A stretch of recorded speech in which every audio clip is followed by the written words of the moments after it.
नमस्कार मित्रों, rural banking के मॉड्यूल बी के क्विक रिवीजन सेशन में आपका स्वागत है।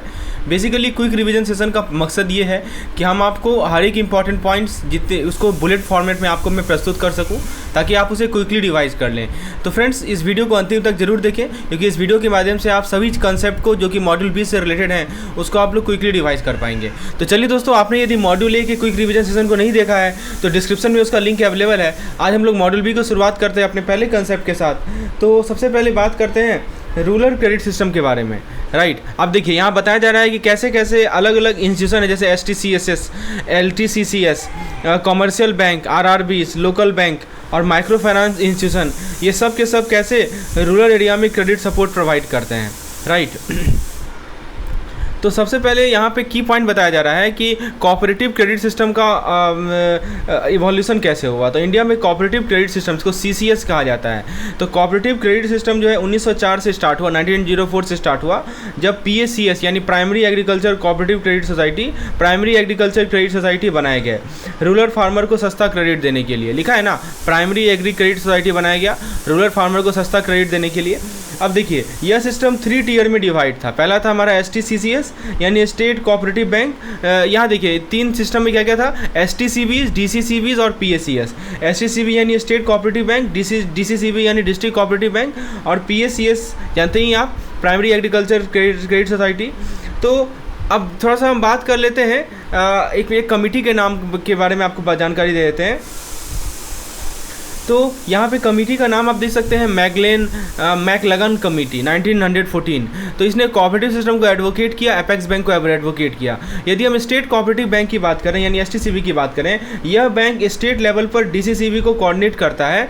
राइट, DCCB को कोऑर्डिनेट करने का काम करता है और RBI से फंड मैनेजमेंट लिंक मेंटेन करता है। लिखा है फंड मैनेजमेंट RBI। उसके बाद स्ट्रक्चर की बात करें तो 2020 में इनके टोटल एसेट 3,40,260 करोड़ था। यहाँ देखिए एसेट लिखा गया है। और लेकिन चैलेंजेस भी हैं, जैसे लोन रिकवरी और पॉलिटिकल इंटरफेरेंस, ये सब के सब मेन चैलेंज है। इनका मेन फंक्शन है डिपॉजिट, क्रेडिट पॉलिसी, सुपरविजन, ये सब के सब मेन फंक्शन है। राइट, तो हमने 2020 का आपको एसेट भी बता दिया, देखिए कितना करोड़ इनका एसेट है, इनका ग्रॉस NPA कितना है, और लगभग 30 STCB का जो CAR है यानी capital to risk asset weight ratio है, वो 9% से ज़्यादा है CRAR। राइट, अब थोड़ा हम लोग DCCB की बात कर लेते हैं। तो DCCB क्या होता है, डिस्ट्रिक्ट सेंट्रल कोऑपरेटिव बैंक। आइए देखते हैं क्या होता है ये। देखिए, यह STCCS का मिडिल टियर लेयर है। मैंने 3 लेयर आपको बताए थे, तो मिडिल टियर में हमारा DCCB आता है। इनका रेगुलेशन RBI और NABARD के अंदर होता है। राइट, कौन करता है, RBI करेगा और NABARD करेगा। और दूसरी बात कि RBI और NABARD इनके परफॉर्मेंस को मॉनिटर और इम्प्रूव भी करते हैं। इनके लिए चैलेंजेस है लॉसेस और लो CAR। इनका CAR लो होता है। अब इनका आप एसेट भी यहाँ देख सकते हैं, इनका एसेट कितना है, ये सब डेटा है, उतना इंपॉर्टेंट है नहीं। हाँ, तो RBI ने 2013 में क्या किया, 2 टियर STCSS लाया था और PACS को कॉरेस्पॉन्डेंट रखा था, लेकिन 2021 में एमलगेमेशन हुआ। तो फिर आप देखिए PACS की बात कर लेते हैं हम लोग। तो इसमें इसके रेगुलेशन में BR एक्ट आता है, RBI नाम फॉलो करना होता है इन्हें। PACS यानी आपको पता ही होगा, प्राइमरी एग्रीकल्चर क्रेडिट सोसाइटी। यह सिस्टम का ग्रास रूट लेवल पर है और लगभग 97% गाँव तक कवरेज रखता है। राइट, और उसके बाद इसमें एक और चीज़ पॉइंट है कि PACS जो है बेसिक लोन, सेविंग्स और एग्रीकल्चर रिलेटेड सर्विसेज प्रोवाइड करता है। अब इसके स्ट्रक्चर की बात करें तो इसमें आप देख सकते हैं कि 5 to 9 मेंबर्स होते हैं, president, secretary, treasury, voluntary office bearer, full time paid secretary, ये सब के सब PACS के मेंबर्स कहलाते हैं। और इनके कैपिटल्स की बात करें तो agriculturist, labourer, trader, share, limited liability, इन सब के लिए और जिसका लायबिलिटी लिमिटेड होता है, इन सब के लिए ओपन है and liability is limited. Funding source में share capital, deposit, loan, grant, ये सब के सब फंडिंग सोर्सेज हैं इनके लिए। अब देखिए यहाँ पे बात की जा रही है लोन पॉलिसी की। तो एक होता है शॉर्ट टर्म, जिसमें पर्सनल सिक्योरिटी और प्रोडक्शन क्रेडिट आता है। एक होता है मीडियम टर्म, जिसमें collateral based for agri, trade and rural industry आता है। एक आता है हमारा FSS 1973, जो कि क्रेडिट या नॉन क्रेडिट प्रोवाइड करता है स्मॉल और मार्जिनल फार्मर को, इंफ्रास्ट्रक्चर को, लोकल प्रोसेसिंग के लिए। अब ये सब डेटा है, इसको आप स्किप भी कर सकते हैं, उतना इंपॉर्टेंट डेटा है नहीं। लैम्प्स की बात करते हैं जो कि बहुत इंपॉर्टेंट है। लैम्प्स क्या होता है, large area multipurpose society. Basically क्या होता है दोस्तों कि यह एक बेसिकली ट्राइबल एरियाज़ के लिए है। लैम्प्स किसके लिए है, ट्राइबल एरियाज़ के लिए है, जो फार्मर को क्रेडिट और एसेंशियल सर्विस देते हैं। राइट, और इनका मेंबरशिप में 70% लोग ट्राइबल होते हैं और 30% लोग नॉन ट्राइबल होते हैं। ओके, और इनके चैलेंजेस अब PSCS के हमने चैलेंजेस भी बताए थे आपको कि जैसे लिमिटेड मेंबरशिप, कैपिटल इशू होना, लोन डिलेज होना, फाइनेंशियल स्टेबिलिटीज़, पुअर सुपरविजन, इनके ग्रोथ को अफेक्ट करता है। तो ये था एक quick overview of the rural credit system जो हमारे फार्मर को सपोर्ट और ग्रोथ के लिए एक स्ट्रॉन्ग बेस प्रोवाइड करता है। अब थोड़ा सा हम लोग PSCS के और भी इंपॉर्टेंट चैलेंजेस की बात करेंगे, देखते हैं क्या क्या और चैलेंजेस हैं। तो देखिए PSCS में पॉलिटिकल और ब्यूरोक्रेटिक इंटरफेरेंस एक बहुत बड़ी प्रॉब्लम है और 2005-6 के बाद इनको स्ट्रेंथन करने की कोशिश की गई है, राइट। और एडिशनल कोऑपरेटिव की बात करें तो यहाँ पे देखिए एक पॉइंट बताया जा रहा है जिसको बोला जा रहा है लैंड मॉर्टगेज बैंक।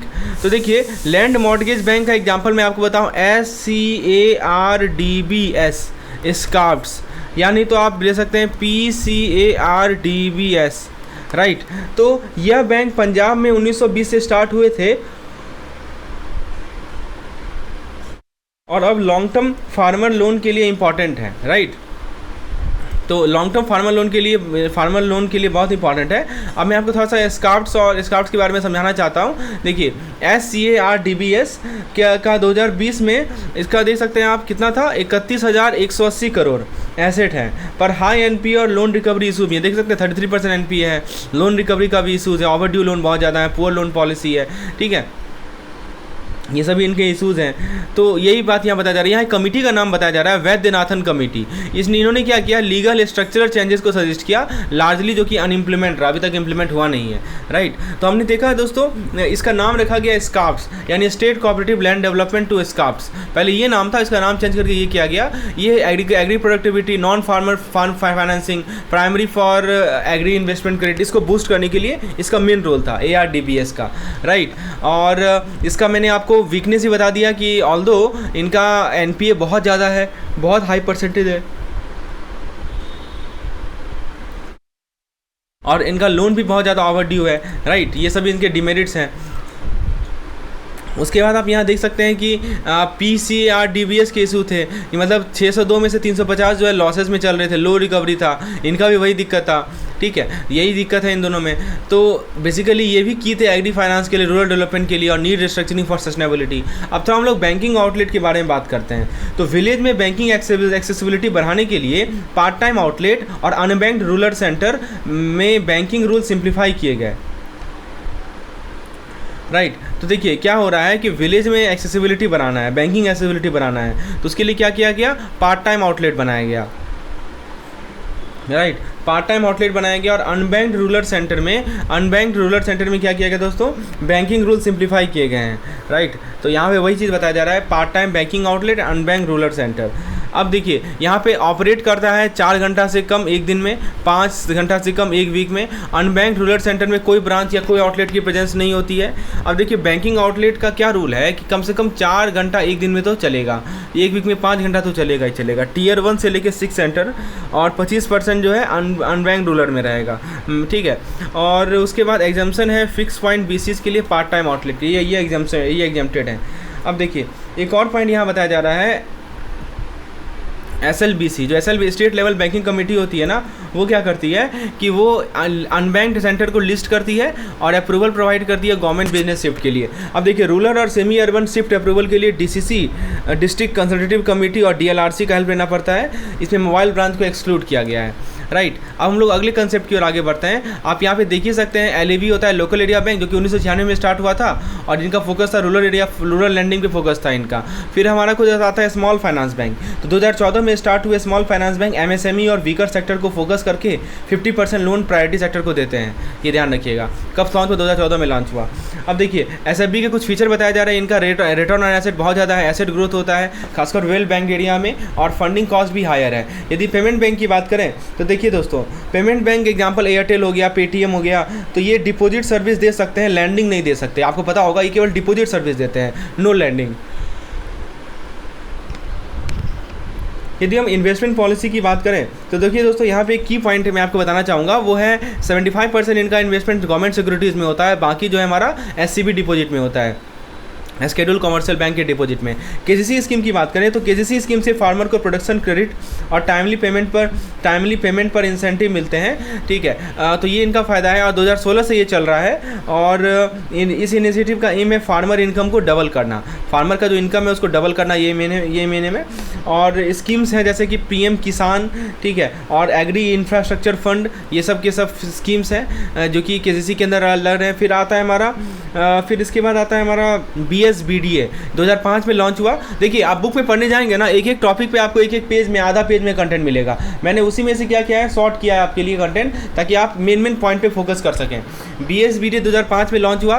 कोई मिनिमम बैलेंस अकाउंट है या नो बैलेंस अकाउंट है RBI के द्वारा, ताकि इंक्लूजन को प्रमोट किया जा सके। अब देखिए बैंकिंग टेक एडवांसमेंट की थोड़ा बात कर लेते हैं।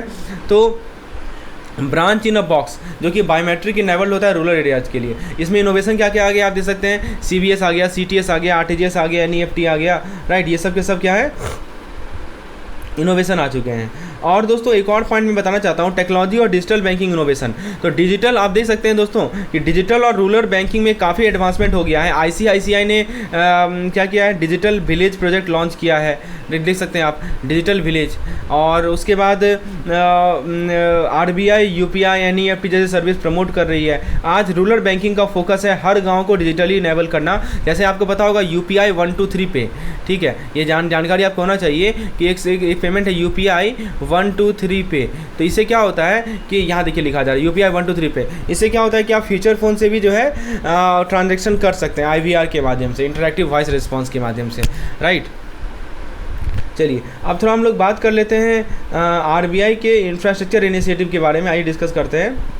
तो देखिए RBI ने IDRBT, NPCI और CCIL, ठीक है, जैसे इंस्टीट्यूशन बनाए हैं जो परमानेंट, जो पेमेंट सिस्टम और साइबर सिक्योरिटी के लिए काम करते हैं। एक स्पेशल कमेटी साइबर सिक्योरिटी पे गाइडलाइन बना रही है जो बैंक को फॉलो करना ज़रूरी है, ठीक है।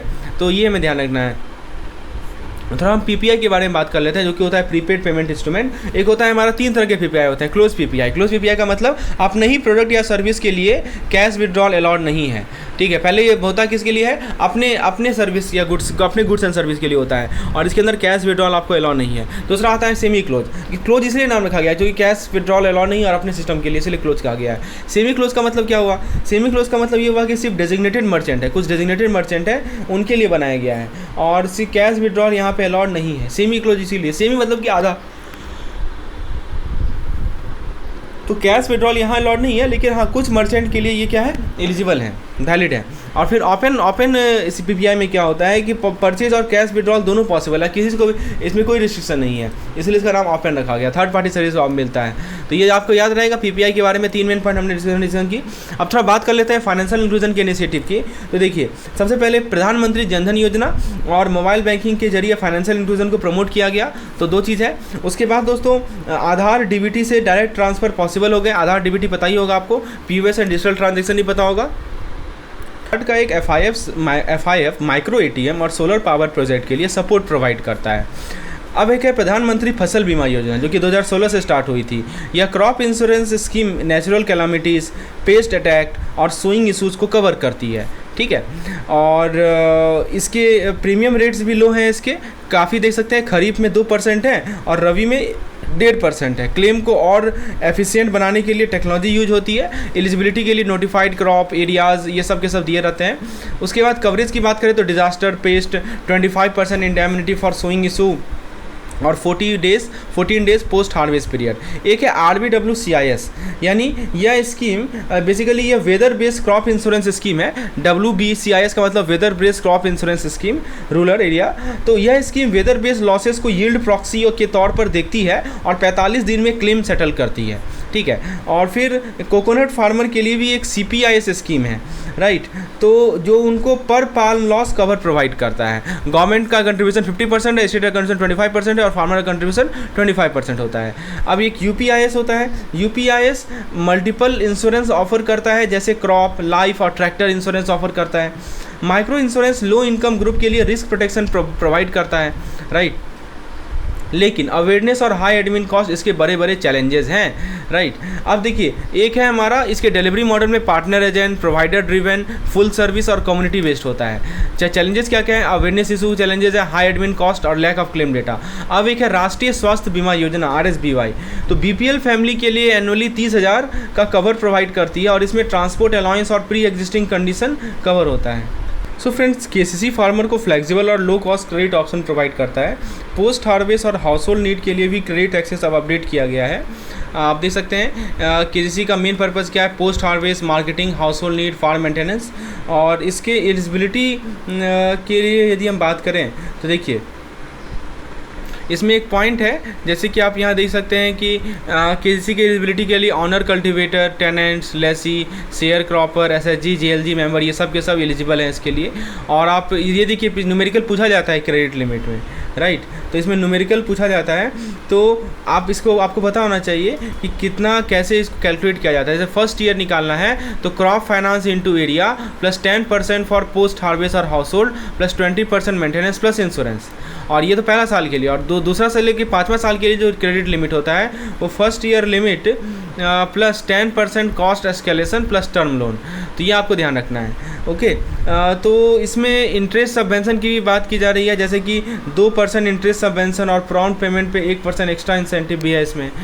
और एक है हमारा फ्लैक्स KCC, तो इसमें 10,000 से लेकर 50,000 का होता है मार्जिनल फार्मर के लिए।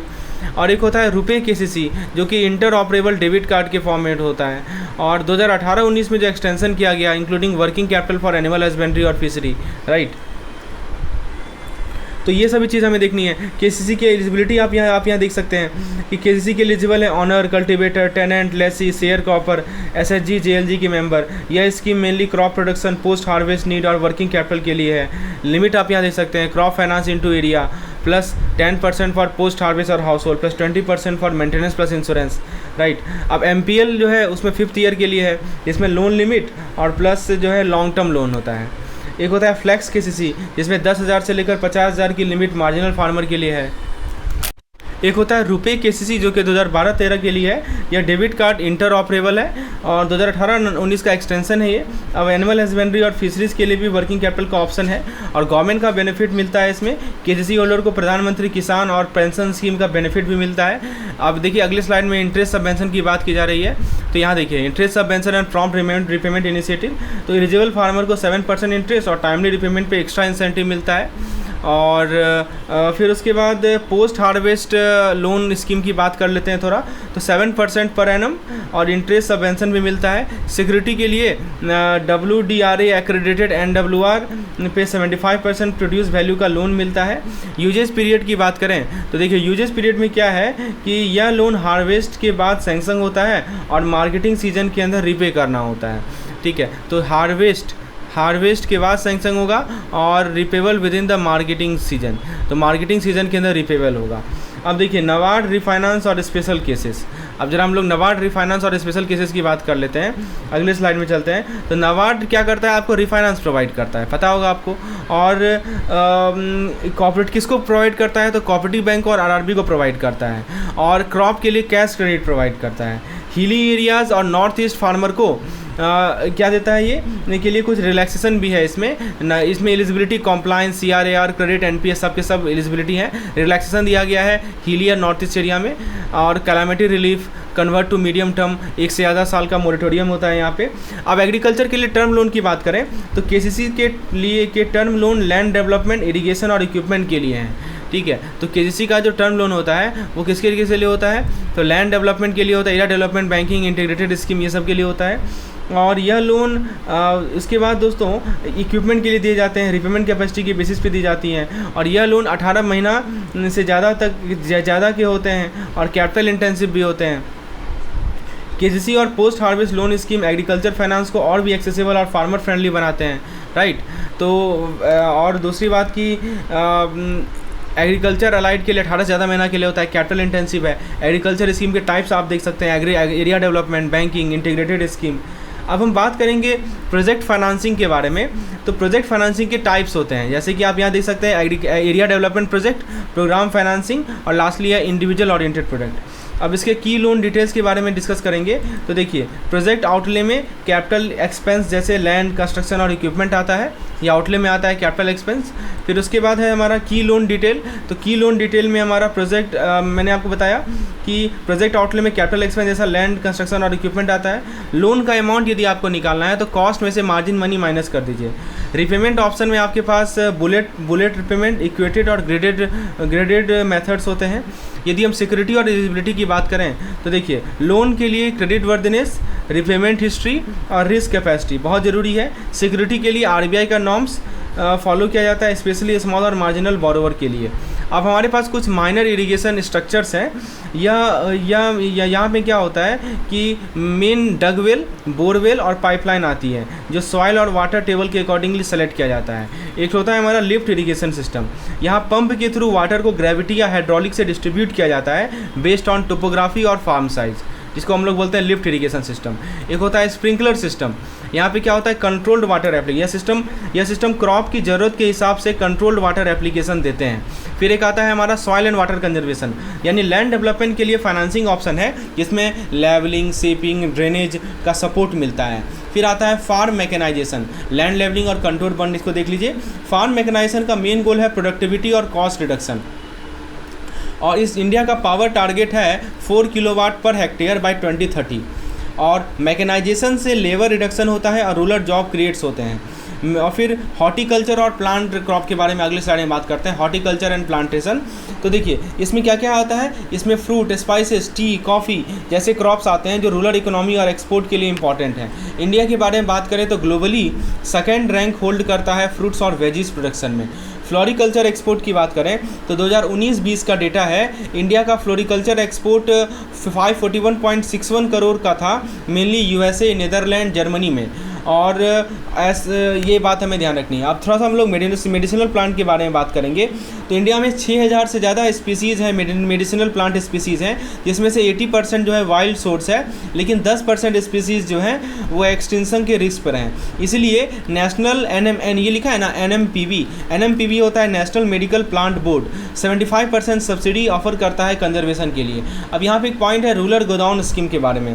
यह स्कीम फार्मर को सपोर्ट देती है ताकि वो अपने प्रोड्यूस स्टोर करके वेस्टेज रिड्यूस और मार्केट होल्ड इंप्रूव कर सकें, राइट। तो इसीलिए फार्मर को क्या मिलता है, सब्सिडी मिलता है रूरल गोडाउन स्कीम के अंदर। अब देखिए, इसके लिए एलिजिबिलिटी क्या है, तो इंडिविजुअल हो या ग्रुप हो या SHG हो, ये सब के सब एलिजिबल होते हैं। इनको 33.33% का सब्सिडी मिलता है नॉर्थ ईस्ट रीजन के लिए, हिली एरियाज़ के लिए, वुमेन के लिए, ST/SC के लिए, और बाकी के लिए 25% का सब्सिडी मिलता है। कैपेसिटी आप देख सकते हैं 100 से लेकर 30,000 टन तक की स्टोरेज कैपेसिटी है। लाइव स्टॉक सेक्टर की बात करें तो इसमें नेशनल डेयरी प्लान NDP जिसको बोलते हैं, NDP राष्ट्रीय गोकुल मिशन और जैसे मेजर प्रोग्राम है जो लाइव स्टॉक डेवलपमेंट को प्रमोट करते हैं। पोल्ट्री सेक्टर 80,000 करोड़ का है, जिसमें APEDA, FSSAI और BIS एजेंसीज रेगुलेट करती हैं। अब हम थोड़ा सा हाईटेक एग्रीकल्चर की बात कर लेते हैं। If you talk about the hitech agriculture तो इसका फीचर्स क्या है देखिए, तो यह कैपिटल इंटेंसिव और हाई यील्ड क्रॉप जैसे बनाना, बाम्बू, सिट्रस में प्लांट टिश्यू कल्चर यूज करता है। देखिए लिखा गया है ना, plant tissue culture, banana, bamboo, citrus, right. Capital intensive और हाईटेक है। और इसके बाद दूसरी बात आती है मैरीन प्रोडक्ट और मशरूम कल्टीवेशन की।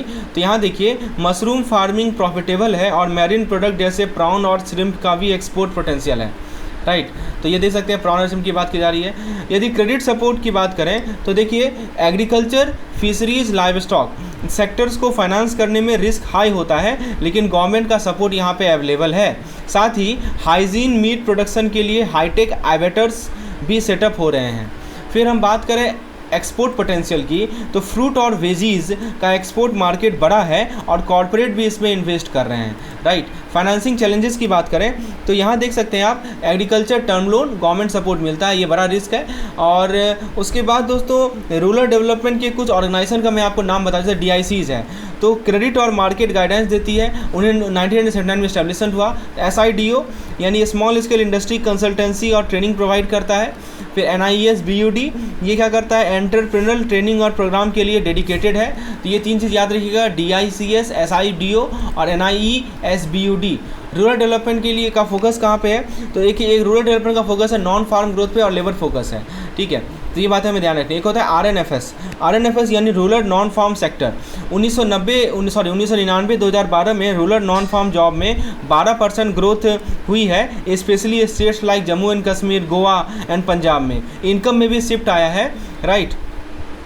63% से 58% हुआ है, ड्रॉप हुआ है इनकम। और वेज बेस एम्प्लॉयमेंट बढ़ा है, देख सकते हैं वेज बढ़ा है, सेल्फ एम्प्लॉयमेंट घटा है। फिर दोस्तों ये बातें हमें ध्यान रखनी है। यदि हम एम्प्लॉयमेंट और वेजेस की बात करें तो देखिए भारत में 77% लोगों के पास रेगुलर वेजेज इनकम नहीं है और रूरल वेज ग्रोथ को MGNREGS ने सपोर्ट किया है। अब एक स्कीम मैं आपको बताने जा रहा हूँ जो कि एस्पायर स्कीम है, ठीक है। 2015 में लॉन्च किया गया। बेसिकली है क्या ये, इसका मेन गोल है रूरल एरिया में जो यूथ हैं और वुमेन हैं उनके लिए स्किल और जॉब अपॉर्चुनिटी क्रिएट करना। अब एक होता है KVI सेक्टर।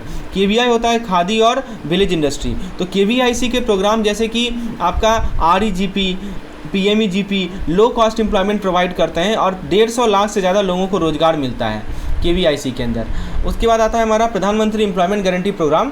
तो ये स्कीम 15 से 35% सब्सिडी देती है रूरल। KVIC के लिए मैंने प्रोग्राम का आपको नाम बताया, REGP और PMEGP।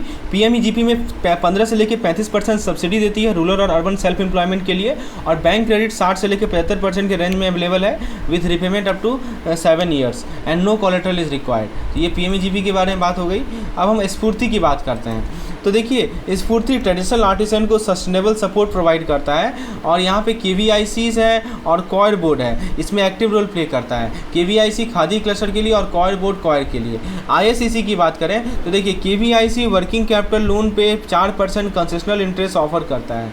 फिर हमारा खादी और हनी मिशन की बात कर लेते हैं। देखिए खादी सेक्टर में आर्टिसन के इनकम को MPDA और KRDP प्रोग्राम के जरिए बूस्ट किया जा रहा है। हनी मिशन भी इनकम और इन्वायरमेंटल कंजर्वेशन के लिए बेनिफिशियल है।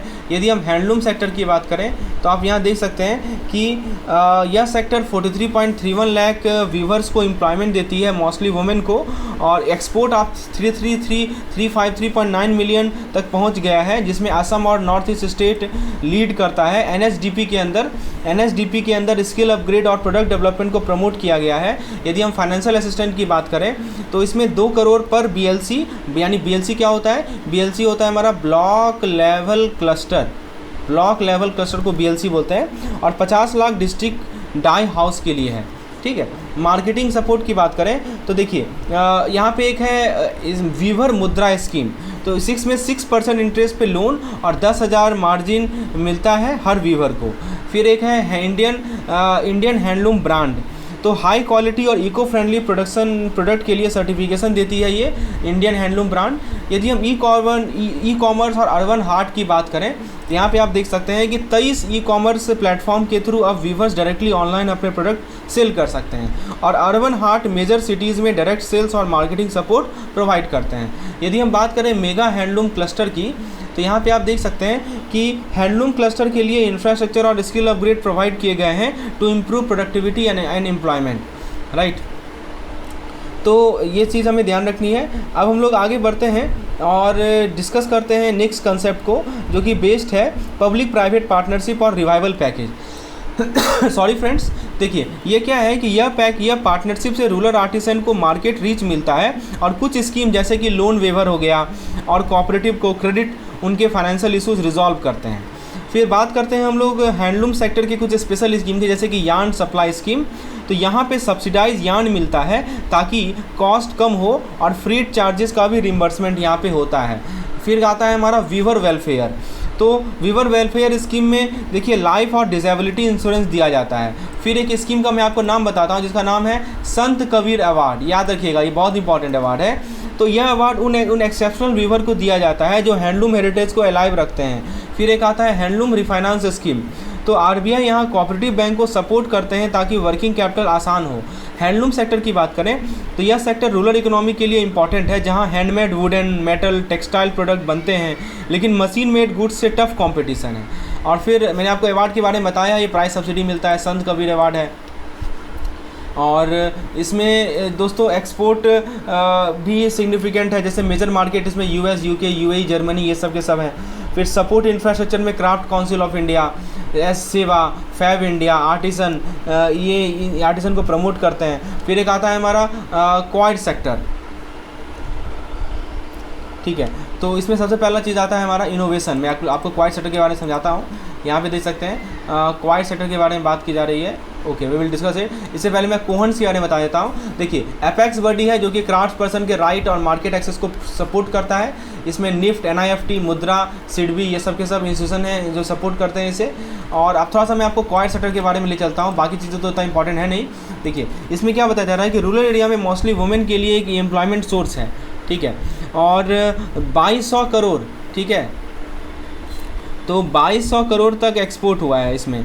और इनोवेशन प्रोडक्ट जैसे क्वायर भूवस्त्र, आप यहाँ पे देखेंगे क्वायर उद्यमी योजना, क्वायर भूवस्त्र इरोजन कंट्रोल के लिए, ठीक है, और coir pitch soil conditioning, environment और फार्मिंग दोनों के लिए बेनिफिशियल है। तो क्वायर उद्यमी योजना में क्या है कि 10 लाख क्रेडिट लिंक सब्सिडी बनाया जाएगा न्यू क्वायर यूनिट के लिए। और ये चीज़ हमें ध्यान रखनी है।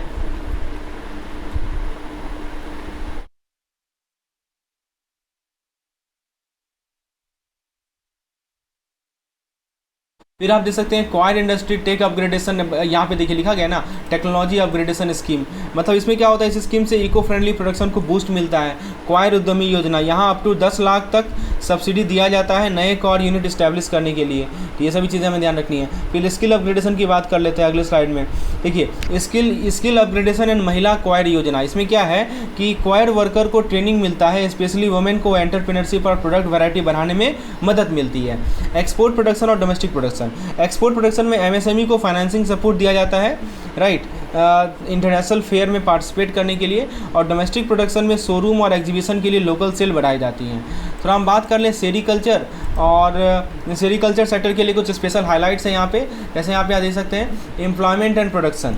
तो सेरीकल्चर हाईली लेबर इंटेंसिव है, 8 मिलियन लोगों को एम्प्लॉयमेंट देती है। यूनिक सिल्क वैरायटी, इंडिया सभी 5 मेजर सिल्क बनाता है जिसमें म्यूगा सिल्क भी इंक्लूडेड है, ये यूनिक सिल्क है। फिर की स्टेट में बात करें Karnataka, Andhra Pradesh, Jharkhand, West Bengal, Tamil Nadu and north east state.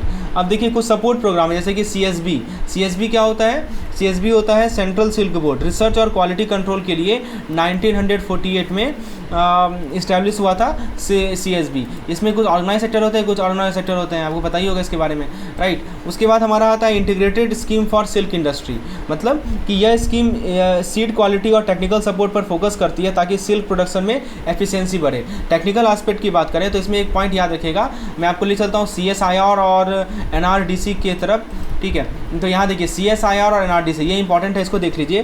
तो रूरल इंडस्ट्री में टेक्नोलॉजी ट्रांसफर और स्किल ट्रेनिंग ये दोनों देते हैं, CSIR और NRDC। रूरल, मैं फिर से रिपीट कर रहा हूँ, रूरल इंडस्ट्रीज़ में टेक्नोलॉजी ट्रांसफर, 2 वर्ड याद रखिएगा, ठीक है। टेक्नोलॉजी अपग्रेड यानी टेक्नोलॉजी ट्रांसफर ही प्रोवाइड करता है और स्किल ट्रेनिंग प्रोवाइड करता है, ठीक है, स्किल ट्रेनिंग,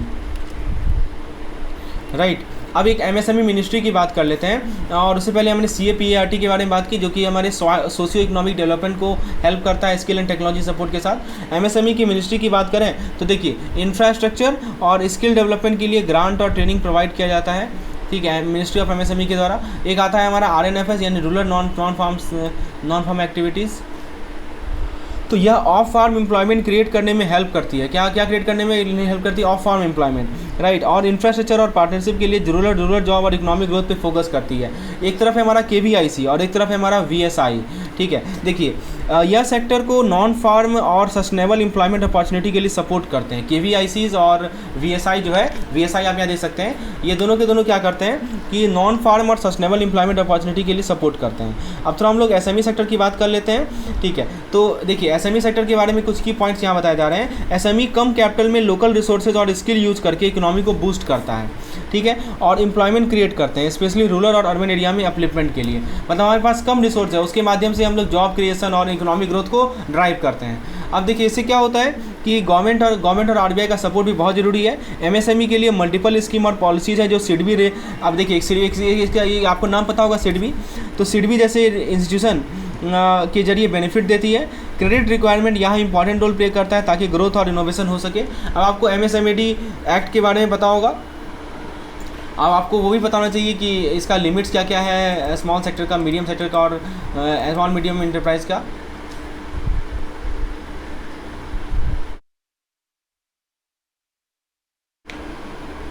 2015 में इसमें अमेंडमेंट आया, 2020 का अमेंडमेंट आया, रिवाइज एमएसएमई स्कीम आया।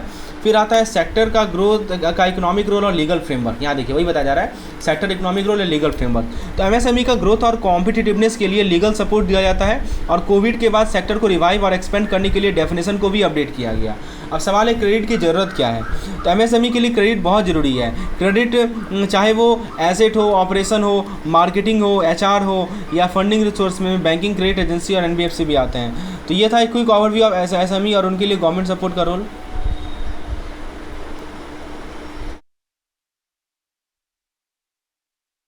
अब हम बात करेंगे लोन अप्रेजल के प्रोसेस के बारे में। एक तरीका जो बैंकर यूज़ करते हैं लोन अप्रूव करने के लिए, सबसे पहला चीज़ है loan assessment and profile check. इसमें क्या होता है, इसमें दोस्तों सबसे पहले बैंक बिजनेस के ऑनर की फाइनेंशियल और इंडस्ट्रीज़ के एनालिसिस करती है, जैसे यूनिट्स का प्रोफाइल, फिर इंटरप्रेन्योर का बैकग्राउंड और फाइनेंशियल रिकॉर्ड। फिर आता है हमारा मार्केट स्ट्रेटजीज़। मार्केट स्ट्रेटजीज़ में क्या होता है दोस्तों, देख सकते हैं आप, यहाँ देखा जाता है कि बिजनेस के एक्सपेंशन और ग्रोथ प्लान कैसे हैं। साथ ही फाउंडर के आईडी, एड्रेस, बैंकिंग ये आइडर एड्रेस और रिसेंट बैंकिंग डिटेल भी वेरीफाई किए जाते हैं। फिर आता है हमारा बैंक का चेक और प्रोडक्शन रिव्यू। तो बैंक चेक करता है कि बिजनेस का प्रोडक्ट या सर्विस मार्केट में फिट है या नहीं है, और इसका कंपटीशन और प्राइसिंग क्या है, ये बैंक चेक करता है। Market need, pricing, competition. फिर प्रोडक्शन प्रोसेस को रिव्यू किया जाता है, राइट, प्रोडक्शन प्रोसेस को रिव्यू किया जाता है, और जिसमें machinery, raw material, work space, efficiency ratio सब के सब देखे जाते हैं। फिर हमारे पास कुछ आते हैं फाइनेंशियल रेशियोज़। फाइनेंशियल रेशियोज़ का मतलब क्या होता है, इसका मतलब ये होता है कि इन्वेंट्री और रिसीवेबल जैसे रेशियोज़ देखे जाते हैं जो लोन रिपेमेंट कैपेसिटी को एसेस करने में हेल्प करते हैं। ऑब्वियसली बात है, data turnover ratio, inventory ratio, receivable ratio, इससे क्या पता चलता है कि जो हमने फाइनेंसिंग की है उसको हम रिपेमेंट कर पाएंगे या नहीं कर पाएंगे। अब आता है कुछ फाइनेंशियल अप्रेजल के मैट्रिक्स। तो फाइनेंशियल अप्रेजल की बात करें तो यह प्रोजेक्ट की वायबिलिटी, कैश फ्लो और प्रॉफिट एसेस करने के लिए होता है। और इसमें कुछ इंपॉर्टेंट मैट्रिक्स हैं, जैसे कि आप देख सकते हैं net present value, BCR, IRR और डीएससीआर। ठीक है, आईआरआर होता है internal rate of return, BCR होता है बेनिफिट कॉस्ट रेशियो। अब देखिए टाइप्स ऑफ एनालिसिस की थोड़ा बात कर लेते हैं। तो टाइप्स ऑफ एनालिसिस में पहला देखिए प्रोजेक्ट अप्रेजल में दोस्तों डिफरेंट एनालिसिस होता है, जैसे कि पहला है हमारा इन्वेस्टमेंट एनालिसिस, फाइनेंशियल फिजिबिलिटी को जज करता है। दूसरा आता है हमारा सिनेरियो एनालिसिस, फेवरेबल और अनफेवरेबल इवेंट में आउटकम कैसे हो सकता है ये बताता है।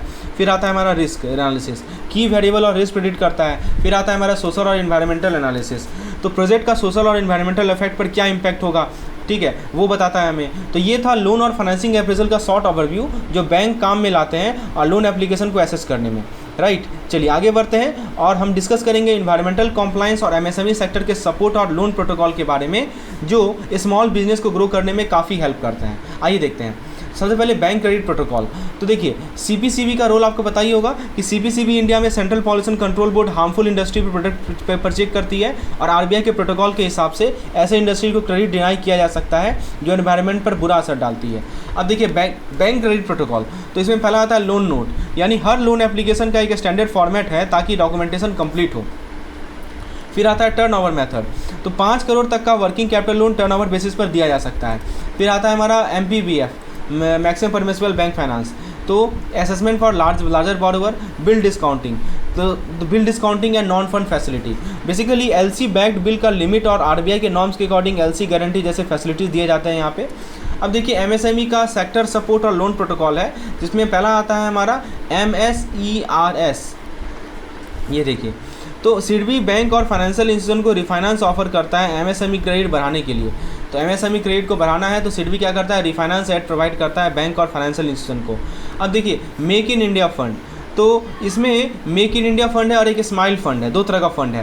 तो एमएसएमई को मैन्युफैक्चरिंग में प्रमोट करने के लिए कंसेशनल फाइनेंसिंग प्रोवाइड करता है। क्या प्रोवाइड करता है, कंसेशनल फाइनेंसिंग, ठीक है, तो ये हमें ध्यान रखना है। और 10,000 करोड़ का सॉफ्ट लोन फंड भी प्रोवाइड करता है, एमएसएमई एक्सपेंशन के लिए एलोकेट करता है, जिसको बोलते हैं मेक इन इंडिया फंड, और एक स्माइल फंड है। फुल फॉर्म याद रखिएगा, बहुत इंपॉर्टेंट है, ठीक है। अब हम लोग आगे बात करेंगे एक और फंड के बारे में जो कि है हमारा इंडियन एस्पिरेशन फंड। इसमें क्या होता है, इसमें दोस्तों आप देख सकते हैं कि 2,000 crore for venture capital in MSME और एक मुद्रा प्रमोशन, ये non corporate non farm micro small enterprise को प्रमोट करने के लिए।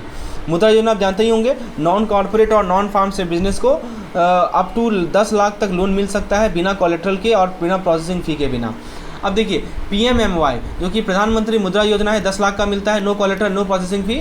ठीक है, अब सिडबी की थोड़ा बात कर लेते हैं। देखिए MSME के ग्रोथ के लिए वेंचर कैपिटल और डिलेड पेमेंट मैनेज करने में हेल्प करता है। कौन हेल्प करता है? SBCL, और यहाँ पे RXIL और TRDS की बात हो रही है। बेसिकली ये करते क्या हैं कि जो MSME है उनको ग्रोथ के लिए वेंचर कैपिटल और डिलेड पेमेंट मैनेज करने में हेल्प करते हैं। RXIL प्लेटफॉर्म क्या करता है, हम लोग सॉरी ये SBCL के बारे में बात किया अभी, जो मैंने आपको बोला ना कि MSME के ग्रोथ के लिए वेंचर कैपिटल और डिलेड पेमेंट मैनेज करने में हेल्प करता है। कौन हेल्प करता है? तो SBCL हेल्प करता है। यदि हम RXIL और TRDS की बात करें तो सिंपल भाषा में आप समझिए, देखिए ये बेसिकली करता क्या है कि MSME को बायर के क्रेडिट रेटिंग पर रिसेबल फाइनेंसिंग प्रोवाइड करता है। MSME, मैं फिर से रिपीट कर रहा हूँ, MSME को, माइक्रो स्मॉल मीडियम इंटरप्राइज को, ठीक है, बायर्स के क्रेडिट रेटिंग पर, अब जो बायर है जो खरीदना चाह रहा है इनसे, इनका CR कहते हैं या क्रेडिट रेटिंग कैसा है, उसके बेसिस पर जो है रिसेबल फाइनेंसिंग प्रोवाइड करता है। राइट, मतलब कि अभी हम MSME को पैसा दे देंगे, जो रिसेबल है उसको फाइनेंस कर देंगे और बाद में हम बायर से पैसा कलेक्ट कर लेंगे, लेकिन कंडीशन क्या है? क्रेडिट रेटिंग देखते हुए। ये कौन करता है? ये करता है हमारा, अभी मैंने जो नाम बताया आपको, RXIL और TRDS प्लेटफॉर्म के बारे में आप जानते ही होंगे।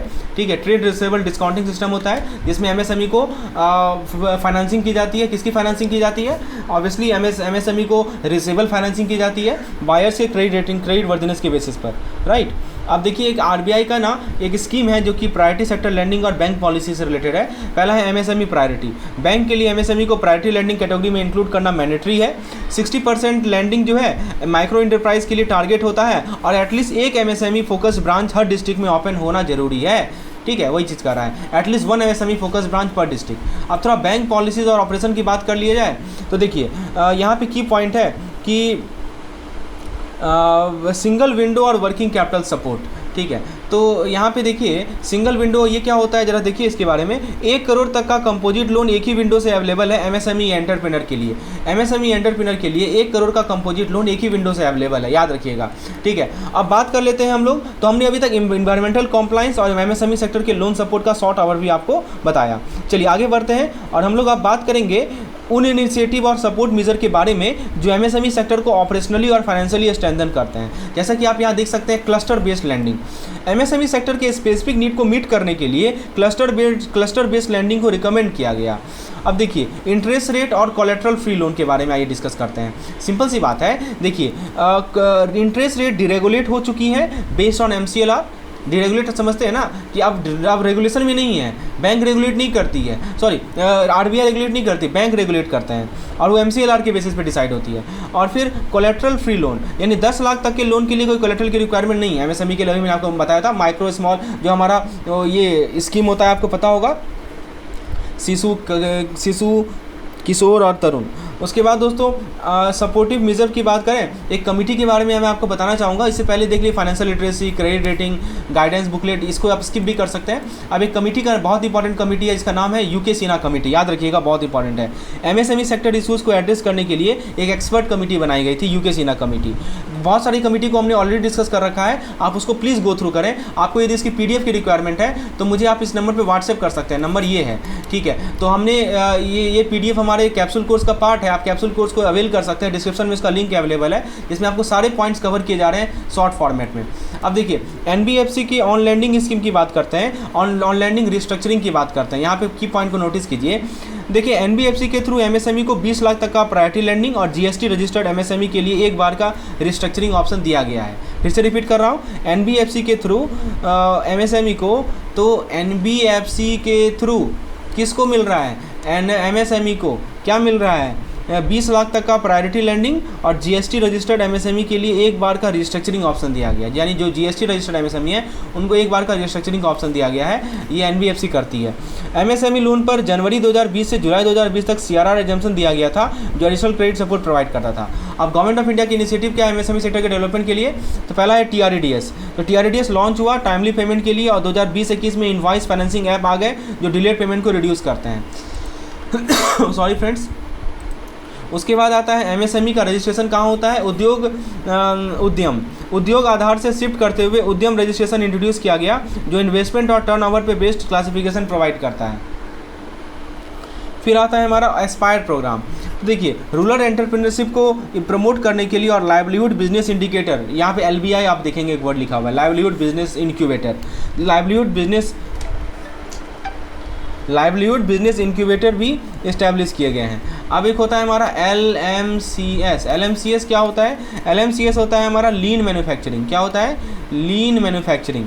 तो कॉस्ट और क्वालिटी को इन्हांस करने के लिए लीन टेक्निक, जैसे कि आपको पता होगा लीन टेक्निक में क्या क्या आता है, टोटल प्रोडक्टिव मेंटेनेंस, ठीक है ना, LMCS लीन मैन्युफैक्चरिंग बोलते हैं। इसके अंदर हमारा टोटल प्रोडक्टिव मेंटेनेंस, 5S, पोकायोग, ये सब के सब टेक्निक्स हैं इसको, जो कि लीन मैन्युफैक्चरिंग के पार्ट होते हैं। एक हमारा सीड प्रोग्राम है, सरकार के द्वारा प्रोग्राम लॉन्च किया गया, जो कि एग्रो बेस्ड MSME के कॉम्पिटिटिवनेस को बढ़ाता है, टेक्नोलॉजी बेस्ड इंक्यूबेटर सेट करता है। कॉस्ट और क्वालिटी को इन्हांस करने के लिए लीन टेक्निक जैसे टोटल प्रोडक्टिव मेंटेनेंस और 5S का इंप्लीमेंटेशन हो रहा है, जो कि हमारे लीन मैन्युफैक्चरिंग के अंदर आता है।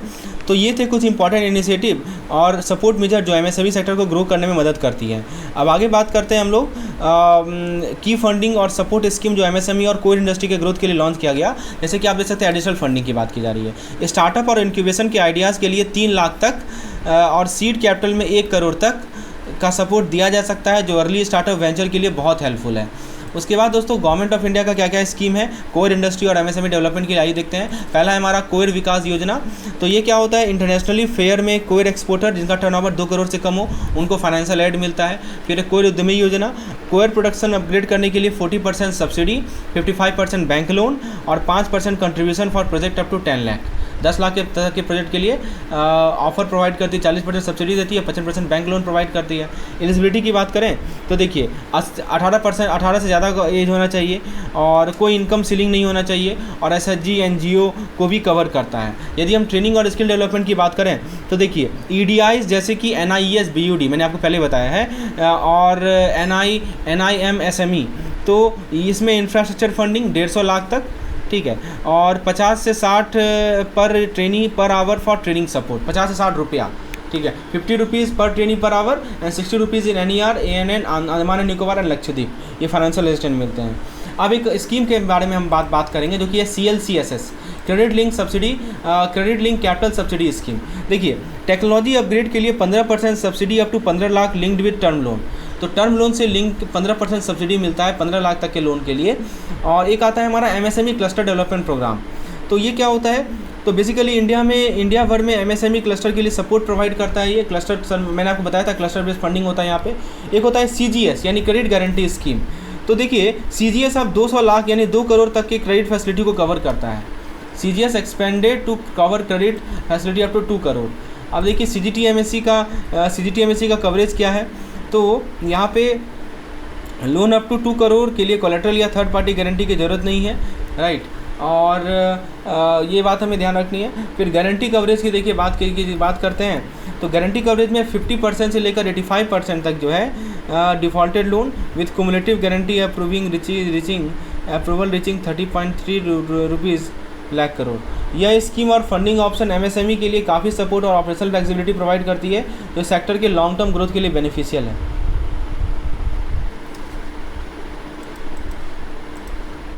फिर यहाँ देखिए MSME के स्ट्रेस एसेट रिजोल्यूशन की बात की जा रही है। कैसे स्ट्रेस एसेट की रिजोल्यूशन होगी?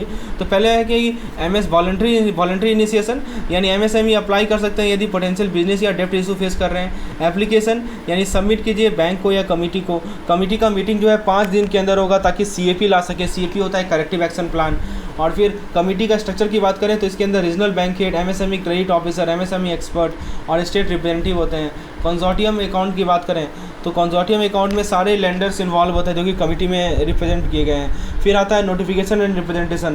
तो MSME और क्रेडिटर को नोटिफाई किया जाएगा 5 दिन के अंदर। रिस्पांस ड्यू इन 15 दिन में ड्यू हो जाता है रिस्पांस। CAP में आप रेक्टिफाई कर सकते हैं। रिस्ट्रक्चर करेक्टिव एक्शन प्लान की बात हो रही है तो या तो आप रेक्टिफाई कर सकते हैं या रिस्ट्रक्चर कर सकते हैं या रिकवरी कर सकते हैं। और CAP को फाइनलाइज किया जाएगा, ठीक है, विद इन 30 डेज़ और कम्युनिकेट किया जाएगा 5 डेज़ के अंदर। फिर इसमें आता है टेक्नो इकोनॉमिक वायबिलिटी। तो इसमें क्या आता है कि ये रिस्ट्रक्चरिंग डिवीज़न के लिए ये बहुत ज़रूरी है। इम्प्लीमेंटेशन की बात करें तो CAP implemented with in 30 to 90 days.